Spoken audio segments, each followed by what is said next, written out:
Hello students, welcome to रोशन की class YouTube channel. Students, आप सभी का आज की इस पाठ्य योजना की वीडियो में एक बार फिर से बहुत बहुत स्वागत है। आज की इस पाठ्य योजना की वीडियो में आप लोगों के लिए लेके आया यहाँ पे हिंदी विषय की पाठ्य योजना। तो कंप्लीट वीडियो देखिएगा। अगर आप लोगों को हिंदी की पाठ्य योजना बनानी थी तो एक एक पॉइंट यहाँ पे मैं आप लोगों को समझाऊंगा। इससे आप लोगों को सहायता मिलेगी आप लोगों का पाठ्य योजना बनाने में। और अगर आप लोगों को इसी तरीके की पाठ्य योजना की वीडियो देखनी है, सभी विषयों की यहाँ पे पाठ्य योजनाएं प्रोवाइड की जाती हैं आपको अलग अलग दिनों पे। उसी के साथ अगर आप लोगों को सूक्ष्म पाठ्य योजना की वीडियो देखनी है सभी विषयों की सभी कौशल के ऊपर, या फिर आप लोगों को बीएड की या फिर बीटीसी की क्लासेस लेनी है बिल्कुल फ्री में, कि शाम को 7 बजे बिल्कुल फ्री में क्लासेस चलाई जा रही हैं। शाम के 7 बजे हर रोज़ सोमवार से लेकर शनिवार तक डेली बेसिस पे शाम के 7 बजे लाइव क्लासेस चलाई जा रही हैं। तो लाइव क्लासेस से जुड़ना ना भूलिए। और अगर आप लोगों को सीटेट की या फिर बीपीएससी की भी क्लासेस लेनी, जल्दी वो भी स्टार्ट कर दी जाएंगी। इतनी सारी चीज़ें बिल्कुल फ्री में आपको प्रोवाइड कर रहा है रोशन की क्लास यूट्यूब चैनल। तो इसके लिए आपको सिर्फ छोटा सा काम करना है, वो भी बिल्कुल फ्री है। इसी वीडियो के नीचे सब्सक्राइब बटन होगा, उस पर क्लिक करके सब्सक्राइब कर लीजिए, साथ ही साथ बेल आइकन दबा के रखिए। ठीक है, तो देर नहीं करते हैं, चलिए स्टार्ट करते हैं आज की वीडियो। सबसे पहले जिस पेज से आप पाठ्य योजना बनाना स्टार्ट करते हैं उसके बीचों बीच इस तरीके से दैनिक पाठ्य योजना संख्या लिखनी होती है, या फिर आपके कॉलेज वाले सिर्फ पाठ्य योजना संख्या लिखने के लिए कहते हैं तो सिर्फ पाठ्य योजना संख्या लिखिएगा। दिनांक लिखना होता है जिससे ये पता चलता है किस डेट में आपने कौन सी पाठ्य योजना बनाई है। कक्षा अष्टम है यानी कि 8वीं है, विषय हिंदी का है। इसमें उप विषय की बात करें, विद्या की बात करें तो गद्य है, विधा। कालांश यहाँ पे अपने अनुसार लिखिएगा। प्रथम यहाँ पे लिखा गया, आप जिस पीरियड में जाएंगे उस पीरियड का नंबर लिखिएगा। जैसे पहले पीरियड में गए तो प्रथम लिख दीजिए, दूसरे पीरियड में गए तो द्वितीय लिख दीजिए।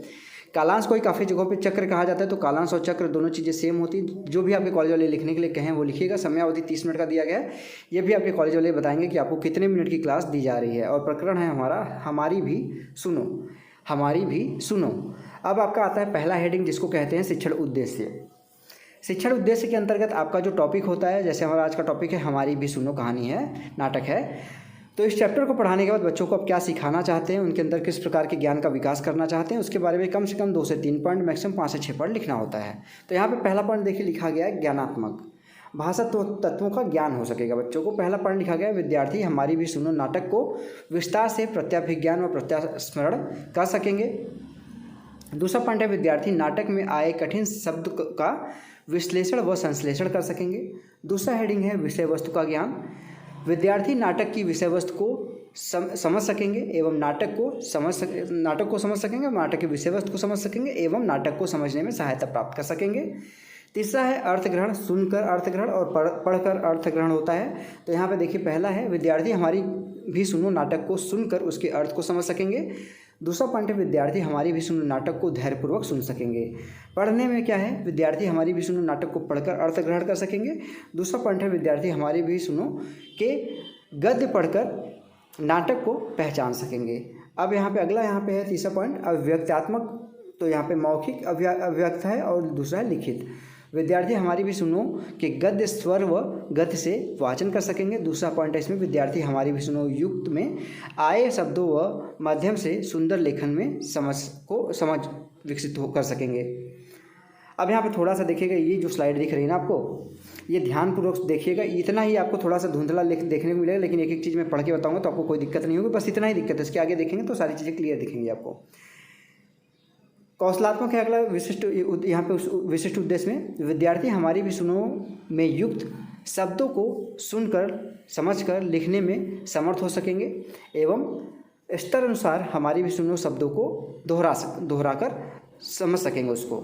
अगला है अभिरुचियात्मक, विद्यार्थी पाठ्यपुस्तक को लिखित यहाँ पे द्वारा अन्य पत्र पत्रिकाओं या पुस्तकों में आए शब्दों को देखकर नवीन युग्म संधि शब्द ले सकेंगे।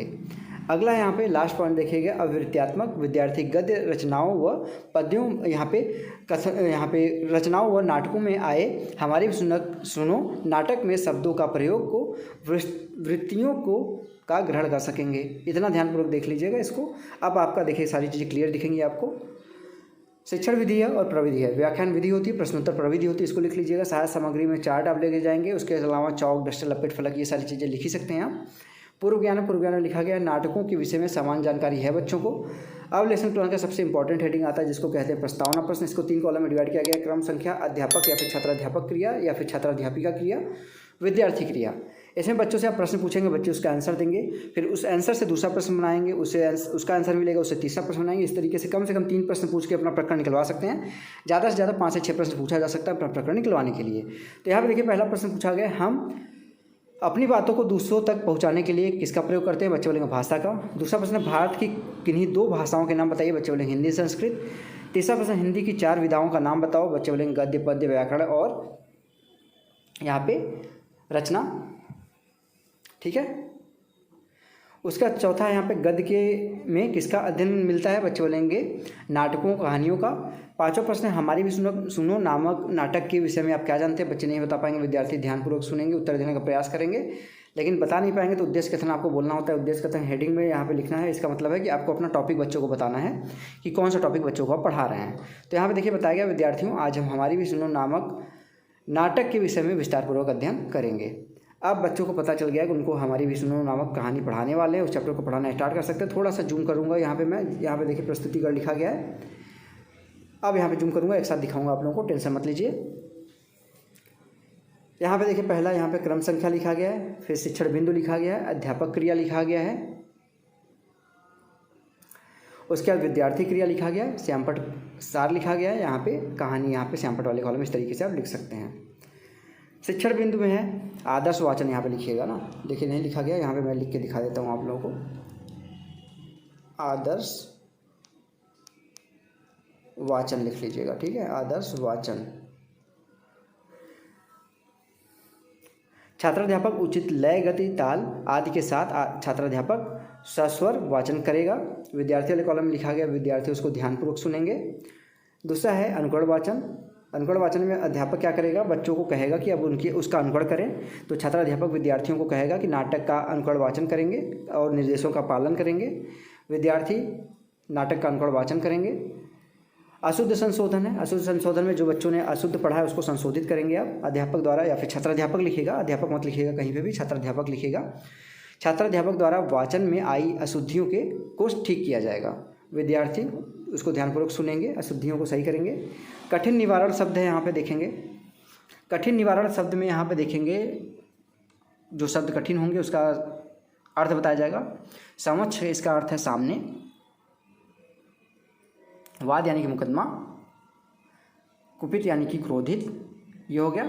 विद्यार्थी अपनी अभ्यास पुस्तिका में उसको लिखेंगे। श्यामपट वाले कॉलम में इस तरीके से ब्लैक चार्ट पेपर चिपका के उस पर वाइट स्पार्कल पेन पे के द्वारा जो यहाँ पे अभी आपने अर्थ शब्द अर्थ बताया उसको यहाँ पे इस तरीके से लिख दे सकते हैं, ठीक है। यही शब्द अर्थ लिखा गया, समक्ष यानी सामने, वाद यानी कि मुकदमा, कुपित यानी कि क्रोधित, ठीक है। इतना चीज़ लिखने के बाद आपको अब उसके बाद लिखना है, यहाँ पर देखेंगे मौन वाचन। मौन वाचन का मतलब है कि अब बच्चों को कहेंगे कि जो अभी आपने पढ़ा उसको बिना शोर किए उसका मौन वाचन करिए।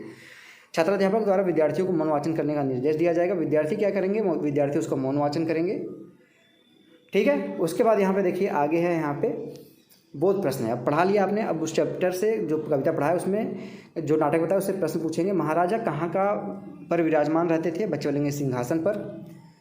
दूसरा प्रश्न है यहाँ पे, महाराजा के समक्ष कौन खड़े थे? तो बच्चे बोलेंगे प्रजाजन खड़े थे।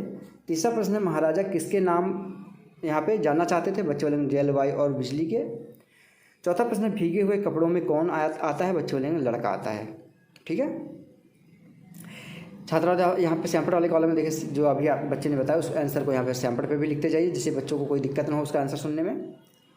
अब इसका यहाँ पे ध्यान से देखिएगा, मूल्यांकन प्रश्न है। मूल्यांकन प्रश्न में देखिए पहला यहाँ पे प्रश्न दिया गया, निर्देश है, विकल्प बताना है आपको। वाद का अर्थ होता है, तो बच्चे बोलेंगे वाद का अर्थ होता है मुकदमा, अभी बताया गया आपको। दूसरा प्रश्न है, महाराजा कहाँ पर विराजमान थे? बच्चे बोलेंगे सिंहासन पर विराजमान थे।